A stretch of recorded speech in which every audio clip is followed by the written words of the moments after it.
In the deep silence of space, a fleet of alien ships moved closer to a small blue planet. They had discovered Earth many years ago, but now they had decided to come. The alien empire was powerful and proud. They ruled many worlds and believed no new species could ever threaten them. To them, humans were only a primitive race, fighting each other with old weapons, wasting time in endless conflicts. The aliens thought it would be easy to crush this world and take it for themselves. Scouts were sent first. They hid their ships in the shadows of the moon and began to watch. What they saw was confusing. Humans were strange. They built great cities full of light but also destroyed them in wars. They created powerful machines but also used simple tools with clever skill. They were fragile, yet they survived terrible disasters. An alien scout once saw a village washed away by flood and thought the people were finished. But within weeks, those same people rebuilt their homes, stronger than before. This made the scout uneasy. One night, two alien observers argued while watching human news channels. The first said humans were weak, always fighting each other, never united. The second shook his head. He had seen soldiers stand against hopeless odds. He had seen children laugh in ruins. He whispered that these creatures had something dangerous inside them, something he could not explain. If they ever became one people, no empire would stop them. The empire ignored this warning. To them, humans were just another primitive world ready to be harvested. The High Council ordered the invasion fleet to prepare. 100 ships turned toward Earth with weapons ready. The commanders joked that the battle would end in one day. Back on Earth, life went on as normal. People woke up for work. Students went to school. Families made dinner. No one knew what was moving in the dark of space. Only the stars knew that a storm was coming. But fate began to move in strange ways. In one desert base, a group of scientists picked up strange signals from space. At first they thought it was random noise, but soon patterns appeared. The signals were not natural. Something intelligent was out there. The scientists warned the government, but their words were dismissed. Humanity had always heard stories of UFOs. This seemed no different. The scientists kept listening anyway. The signals grew stronger as the alien fleet came closer. Satellites picked up strange shadows crossing the edge of the atmosphere. Birds flew in odd formations. Animals reacted with fear. Nature itself seemed to sense what was approaching. On the alien flagship, the commander looked at Earth with cold eyes. He called it a soft world, beautiful but weak. He planned to strike quickly, break communications, and force surrender. He told his crew to watch how easily the humans would fall. His voice was full of pride, but in the corner of the room, one scout looked down in silence. That scout remembered the children laughing in ruins. That scout felt a chill in his heart. As the fleet prepared, the scout wrote one final note in his private log. It said, "If we are not careful, this small world may change the galaxy forever." The night before the invasion began, Earth slept in peace. Cities glowed under the stars. Oceans whispered against the shores. Somewhere a mother kissed her child goodnight. Somewhere soldiers stood guard on quiet bases. No one knew their lives would soon be torn apart. In orbit, shadows moved. Engines hummed. Weapons charged. Humanity was about to face its first true test. The war that would prove humanity was dangerous was about to begin. The first signs of the invasion came quietly. One by one, Earth's satellites began to fail. At first, the scientists thought it was a technical problem. Old machines in orbit often broke down. But then new satellites also went silent. Communications across nations began to shake. Television signals cut off, navigation systems failed, and parts of the world slipped into sudden darkness. People were confused but not afraid at first. They thought it was a glitch, a solar storm, or human error. Only a few noticed the strange shadows moving above the clouds. The aliens were testing their power, watching how humans reacted. In hidden bunkers, the governments tried to send messages into space.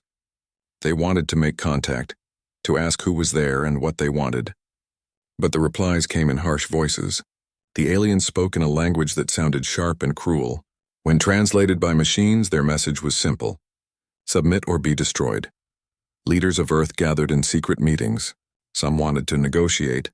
Others wanted to prepare for war. The arguments grew heated. No one could agree on what to do. The aliens watched these debates with amusement. They believed humans would collapse under fear and division. To them, Earth was already lost. But far away in a quiet laboratory, the same group of scientists who had first detected the signals were working without rest. They listened carefully to every alien broadcast, breaking down the strange words piece by piece. After long nights of effort, they found patterns. They built a translator, not perfect but strong enough to understand the enemy. Through this translation, they discovered the truth. The aliens did not come for peace or knowledge. They had come for conquest. They planned to strip Earth of resources and enslave or destroy its people. The scientists felt cold when they read the alien words. Humanity had only two choices: fight or die. Instead of sending panic, the scientists decided to send a warning. They broadcast a simple message to the whole planet. The message was short but powerful. They are coming. They will not stop. We must resist. At first, many doubted it. People said it was fake news, another trick to create fear. But then the sky itself began to reveal the truth. Strange lights appeared at night. Great shapes blocked the stars. Planes sent to investigate never returned. Cities near the ocean saw massive objects rising above the horizon like dark mountains. Fear spread. But alongside fear came something else: determination. Soldiers who had sworn to protect their people prepared their weapons even though they knew they were weaker. Engineers rushed to strengthen defenses. Ordinary men and women began to think of ways to fight back. Humanity was slow to move, but once it began, the movement could not be stopped. On the alien flagship, the commander laughed. He ordered his fleet to strike first at the world's major cities. He wanted to break human spirit quickly, to crush hope before it could grow. His ships were equipped with weapons far beyond human imagination. He believed the war would be over in days, but one alien officer, the same scout who had warned before, felt uneasy. He remembered the stubborn faces of humans who rebuilt after disaster. He remembered the laughter of children in ruins. He whispered to himself that the commander was blind. These creatures were not like the others. They would fight. They would adapt. As the fleet prepared to descend, Earth grew silent. Governments told their people to stay calm, but deep down everyone felt the same storm in their hearts.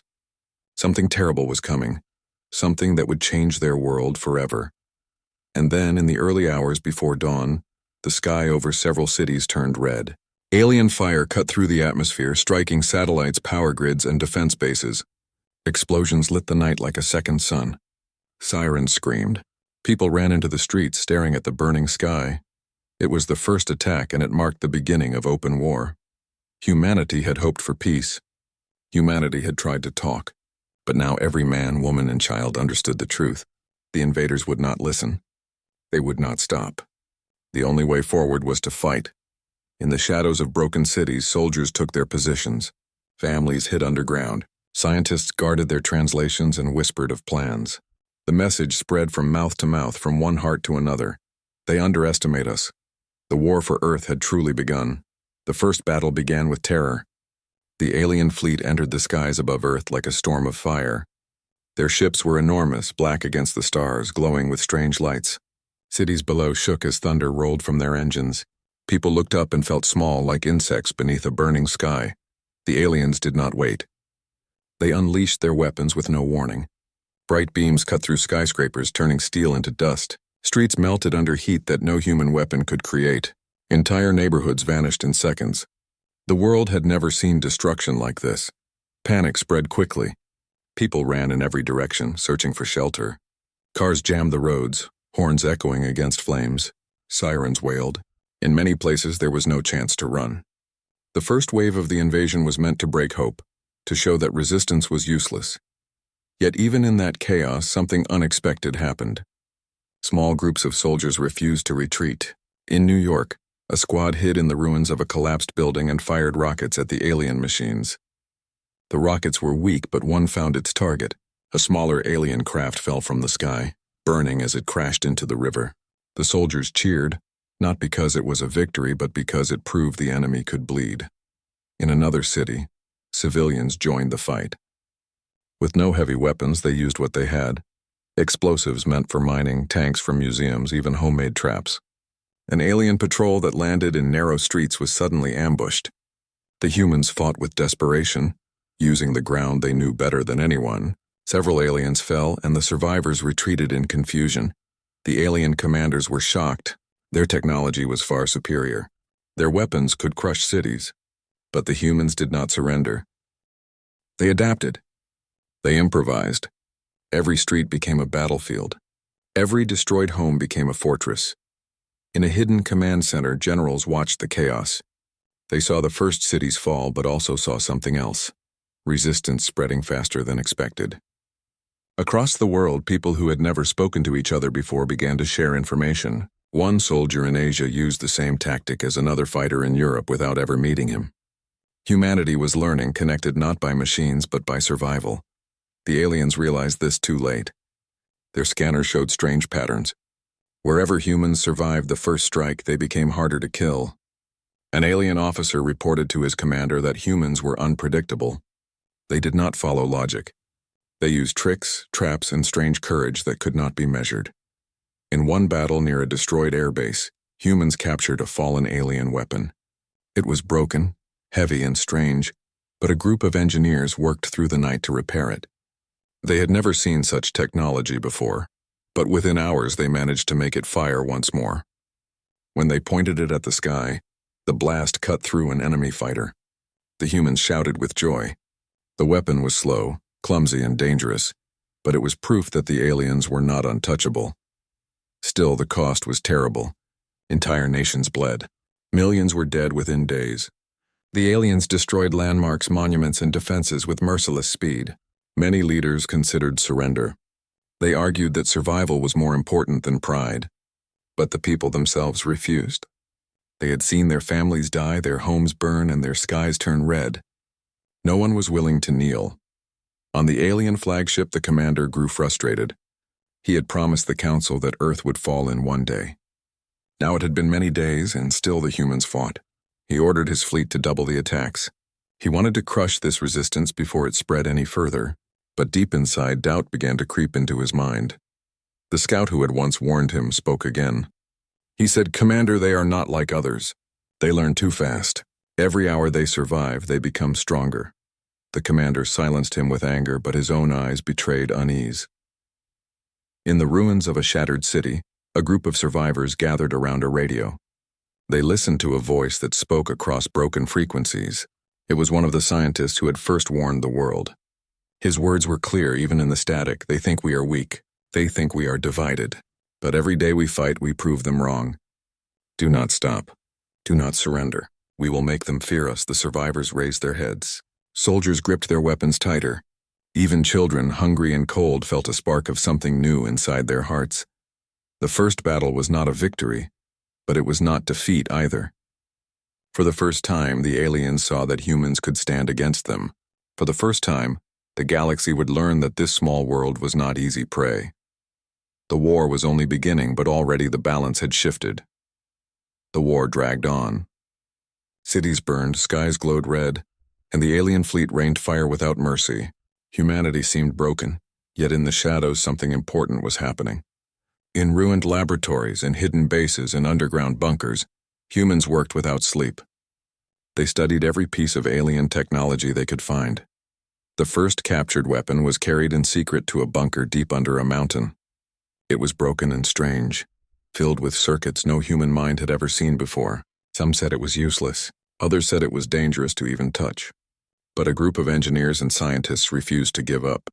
They took the weapon apart piece by piece, writing notes, arguing, trying again and again. Days passed, then weeks, and finally something changed. One night the weapon came alive. The sound was sharp and alien, the glow frightening, but it worked. The humans fired it into the air and the beam lit up the night sky. For the first time, humanity had stolen a piece of the enemy's power. When the news spread, hope began to grow. Fighters who had been losing battles now dreamed of turning the enemy's weapons against them. Soldiers carried damaged alien rifles, hoping someone could repair them. Engineers took parts from wrecked ships and fitted them onto human machines.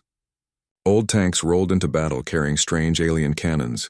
Helicopters flew with glowing wings built from stolen parts. The aliens noticed this quickly. Reports reached their commanders, and the words were the same everywhere. Humans were using alien technology far sooner than expected. The commanders laughed at first. They thought humans would need centuries to understand their science. But within weeks, humans were firing alien weapons back at them. This was not possible. It was not logical. On the flagship, the alien leader grew angry.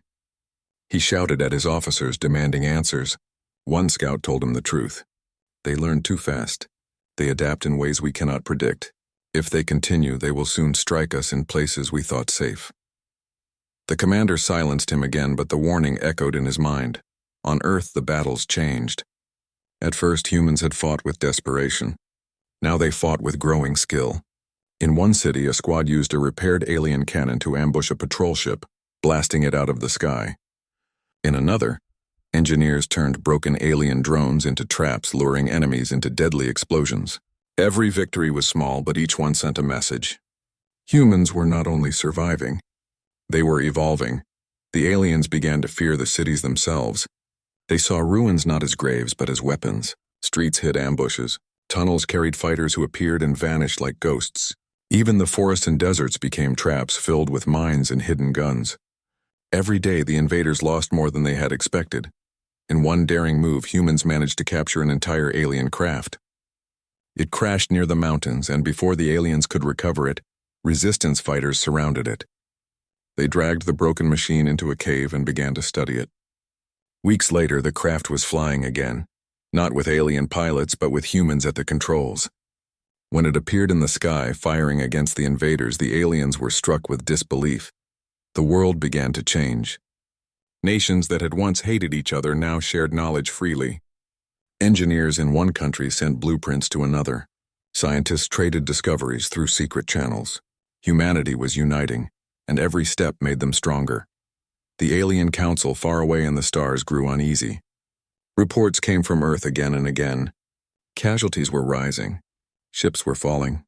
Entire cities were resisting with weapons the humans should not even understand. One council member whispered, "If they survive this war, they will become a threat to the entire galaxy." But still the fleet pressed on. Still they rained fire. Still they hoped to break the human spirit. Yet what they did not see was that the spirit was already beyond breaking. Every life lost only gave the survivors more reason to fight.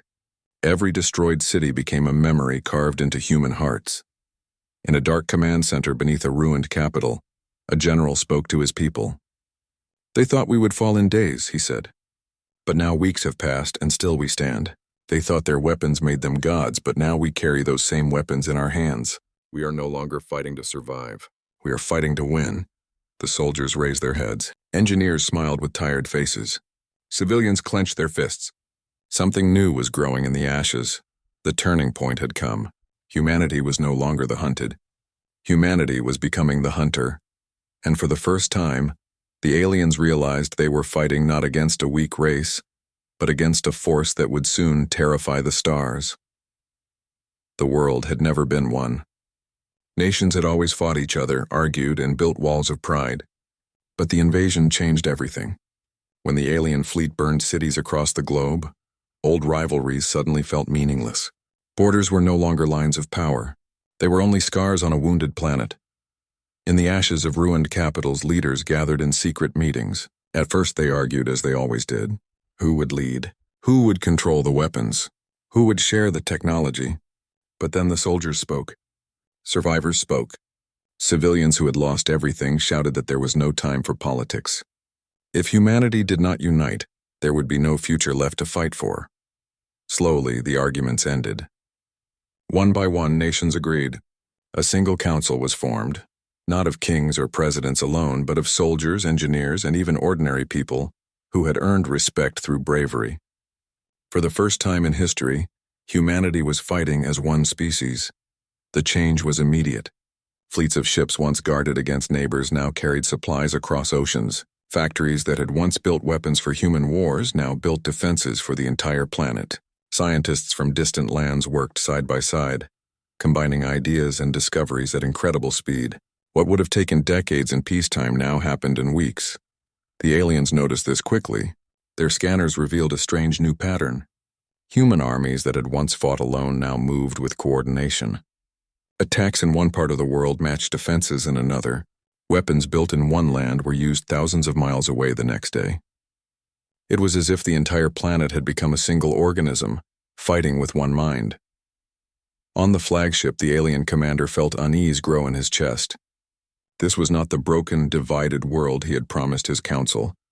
This was something else. He told his officers, "We must strike harder. We must crush them before this unity becomes permanent." But even as he spoke, his eyes betrayed fear. On Earth, the United Council sent a message to every surviving human. The message was simple and clear. We are no longer divided. We are no longer nations. We are one people. We are humanity, and we will never kneel. The words spread like fire. Soldiers painted the phrase on their armor. Civilians whispered it in the dark shelters. Children repeated it before sleeping. The world had found its banner, not of flags or empires, but of survival and defiance. Then came the first test of this unity. The aliens launched a massive attack against 3 continents at once, hoping to split the humans apart. But instead of breaking, the new human command coordinated the defense. Reinforcements moved across oceans faster than the invaders expected. Weapons built in distant factories were flown into the battlefield overnight. For the first time, alien ships were forced into retreat not by luck but by organized strength. It was not easy. Thousands still died, cities still burned, but the important truth was clear. United humans could fight back at a scale the aliens had never imagined. In the rubble of one destroyed city, a soldier looked up at the sky and saw alien ships retreating. His face was covered in ash and blood, but he smiled. "They finally bleed," he whispered. Around him, survivors raised their fists, shouting with broken voices, but voices filled with power. The aliens, watching from orbit, felt something they had not felt in centuries: fear. They realized they were no longer facing tribes of scattered warriors. They were facing a single species that grew stronger the more it was attacked. Reports reached the alien empire across the stars. The council listened with disbelief. "Impossible," one said. "Primitive creatures cannot resist our fleets." But the reports kept coming. Ships destroyed, armies repelled, technology stolen and used against them, and most dangerous of all, the humans were now united. Back on Earth, the Council of Humanity prepared for the next step. They were no longer content with defense alone. They began to plan an attack. Maps were spread across tables. Engineers showed designs for weapons never seen before. Pilots trained to fly captured alien craft. Soldiers sharpened their blades and checked their rifles. Everyone knew the truth. The war had changed. Humanity was no longer hiding in ruins. Humanity was standing tall. One scientist looked at the stars and said quietly, "They thought this invasion would end us. Instead, they have given us something we never had before. They have given us unity, and with unity, we will make them regret ever coming here." Across the galaxy, whispers began to spread. Other species who watched from the shadows spoke softly to each other. They said that Earth had become something new. They said that humanity was dangerous, and soon the invaders would learn this truth the hard way. The time for hiding was over. For months, humanity had fought in the ruins of its cities, surviving blow after blow. But now the tide had changed. United under one banner, armed with stolen alien weapons and their own creations, humans prepared for their boldest strike yet. The target was the mothership, the heart of the invasion, a colossal fortress that hung in orbit like a dark moon. Every nation sent what it had left. Old warships refitted with alien cannons, fighter jets carrying stolen energy cells, even experimental crafts built in secret labs. It was a fleet made of desperation, courage, and fury. Soldiers volunteered in numbers greater than the ships could carry. Many knew they might not return, but none hesitated. In the command chamber of the Human Council, maps of the alien fleet glowed on the screens. Generals spoke in low voices. The plan was dangerous, almost impossible. The main fleet would attack directly, drawing the alien armada into battle. Meanwhile, a smaller team would slip past the chaos and land inside the mothership. Their mission was simple but deadly: plant explosives at the reactor core and destroy the heart of the enemy. When the plan was revealed, silence filled the room. Everyone knew what it meant. It was a suicide mission. Few, if any, would make it back. Yet hands rose without hesitation. Soldiers, engineers, even pilots who had lost their families volunteered. They said only one thing: if this is what it takes, then let it be so. The night before the assault, Earth was quiet. Cities lay in ruins, smoke rising against the stars. Families clung to each other, praying, hoping. Soldiers checked their weapons in silence. Somewhere, a child asked his mother if the monsters would go away tomorrow. The mother held him close and whispered, "Yes, they will." Then the dawn came and the sky filled with fire. The human fleet rose into the heavens, a patchwork of machines old and new but burning with the same purpose. Ahead of them, the alien armada moved to meet the challenge. Their ships were massive, their weapons endless, but for the first time the invaders felt uncertain. The battle began with thunder. Alien cannons lit the void, tearing through human lines. Explosions shook the sky. Ships burned. Men and women screamed into radios before being silenced forever. But still the fleet pressed forward. Every time a human ship fell, another pushed ahead. Every loss only fueled their determination. Amid the chaos, the small strike team slipped through. Using stolen alien codes and cloaking devices built in secret labs, they moved unnoticed toward the mothership. The vessel was enormous, a city of steel floating in the void. Its surface glowed with alien symbols, its guns spitting fire. But somehow the humans broke through. They landed in a dark hangar and stormed inside. The corridors of the mothership were cold and endless. Alien guards rushed to meet them, but the humans fought with savage skill. Every bullet, every strike was filled with vengeance for their fallen world. Step by step, they cut through the defenses, heading for the reactor core. Meanwhile, outside, the human fleet suffered. Ships broke apart, their pieces falling into Earth's atmosphere like meteors. Yet even in death, they fought. Pilots rammed burning fighters into enemy cruisers. Captains steered doomed ships directly into alien lines, sacrificing themselves to open paths for others. It was madness, but it worked. The alien formation began to fracture. Inside the mothership, the strike team reached the core. It was a vast chamber glowing with violent energy, the heart of the enemy's power. The humans set their charges, each one a piece of Earth's defiance. But then the alarm screamed. Alien soldiers poured into the chamber. A brutal fight erupted. One by one, the humans fell, buying time with their lives. At last, only a few remained. The leader of the team, bleeding and broken, looked at the timer on the explosives. He knew he would not leave. He pressed the final code and whispered into his radio. For Earth. Outside, as the human fleet began to collapse, a sudden explosion lit the void. The mothership shuddered, its lights flickering. Then, with a roar that shook even the stars, it erupted into fire. The blast tore through the alien armada, ripping ships apart, scattering survivors in panic. The heart of the invasion was gone. On Earth, people looked up and saw a star die in the sky. They fell to their knees, crying, shouting, embracing.